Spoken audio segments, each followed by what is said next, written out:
Hi, everybody. It is Wednesday, December 28th.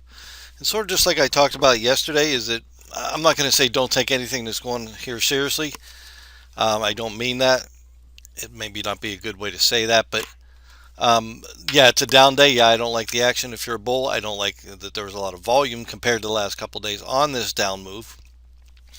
But it's just, there's a lot of things go into the end of the year that are hard to explain. And what I mean is, the tax thing, but they don't want to do this. The big funds are rearranging their portfolios, so it's kind of like what you see is not what you get, or what you get is not what you see. So yes, it's a down day. A lot of stocks went with it, so we do have to pay attention to that. But the thing that's moving, I guess the reason things are moving the way they are in this kind of time near the, again coming into the end of the year. We only got two more trading days in 2022. Is not always looked at as part of it. It's more than what it normally is, I guess what you say. So the reason for this is not always clear of why the market's using. No, I don't like the action. Like I said, if we go to the intraday, a 5 minute chart, we started out in the down move, little retracement. I mean, if I put a fib retracement on this, you know me with my fibs. That took you right back up to about the 50% and then right back lower. Um, so, yeah, we got to pay attention to it, but I mean, there's really a lot more factors than what we think that are going on here. So so yeah, it's down, and I think from a technical standpoint, from short-term technical standpoint, didn't mean to do that. We need to hold this level here, 374.77. That's what we've been holding ever since we got into this little bit of a tiny range right here. That's on the SPY. You're going to get the same kind of action on the Qs.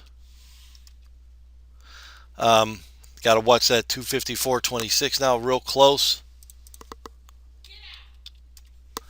And the IWM again, we got to watch that 162.78. So we go to our stocks. We always cover these four. Apple is at its lowest point. How long? Let's go to a 3-year weekly. Hasn't been down this level since about somewhere in May or June of 2021. I mean, the chart doesn't look all that poorly on that 3-year weekly, but it's just at some low levels. Might be a good buying opportunity sometime soon. But again, from a technical standpoint, if you're looking at this on that weekly, that fib retracement brings in 116 for your next level, and I said it makes sense because it's where those levels are in May and June of 2021. I think we'll stay with this weekly chart theme here for now, just to see where, because we got a lot of lows here. Again, I don't know where Amazon's going. It's going bad. But if you go longer term, like I said, we could be headed to 70. Hasn't made this kind of move in a long time. And Amazon really started making his big move back here in 20. For basically from 18 to 20 for 2 years, it was kind of sideways. There's a move up there, sideways, move up, sideways, move down. So got to watch those charts too. Tesla got a little reprieve today, but basically, like I talk about, that's just a reversion to that 8 EMA. It's bound to happen at some point in time. That weekly brings, like I said, 100 is in play, and also 63, 64, 65, somewhere down in this area. Maybe find some support at 85. That's where these area was in 2020. So a lot of things could happen there. It's sad that we're bringing in charts from way years ago to try to analyze this stuff from a technical standpoint. Google, we got to watch that 83, 84 area. And like I said, some of these other charts that I put up yesterday, Crocs, I'm going to put up that double screen again with the weekly charts on the right. And let's link these so we're getting the same chart. Let's go.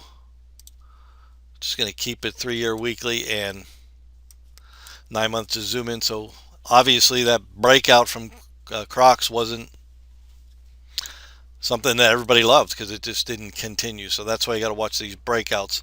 You want continuation through them. And then we looked at McDonald's.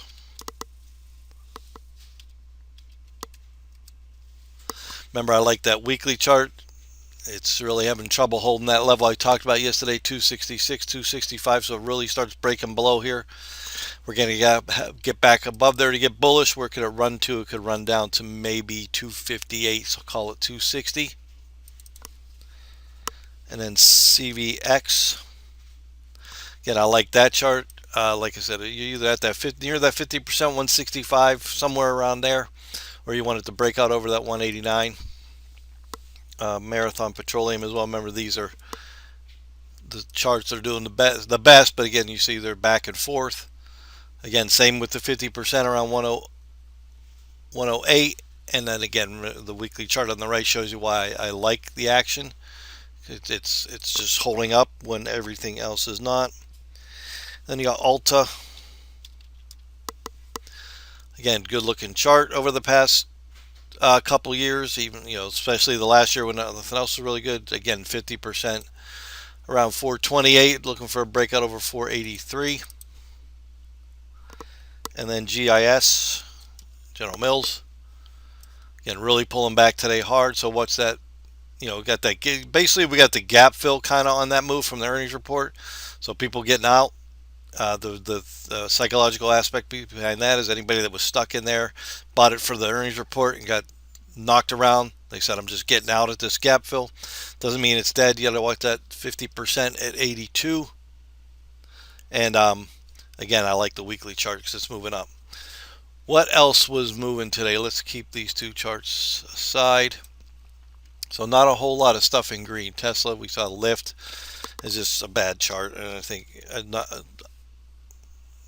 want to say untradeable, but depending on what time frame you're trading, but just horrible. You're not seeing any bounces, anything. Bank of America, Citibank, so Schwab. So we got some banks were probably those were probably the ones holding up the best, but we got no real tradable situations there. I mean, it could run back up to 38, but I mean, there's a lot of work to be done for that. Or the biggest losers. Chewy, Chesapeake. Chewy's just been a horrible situation. This is actually from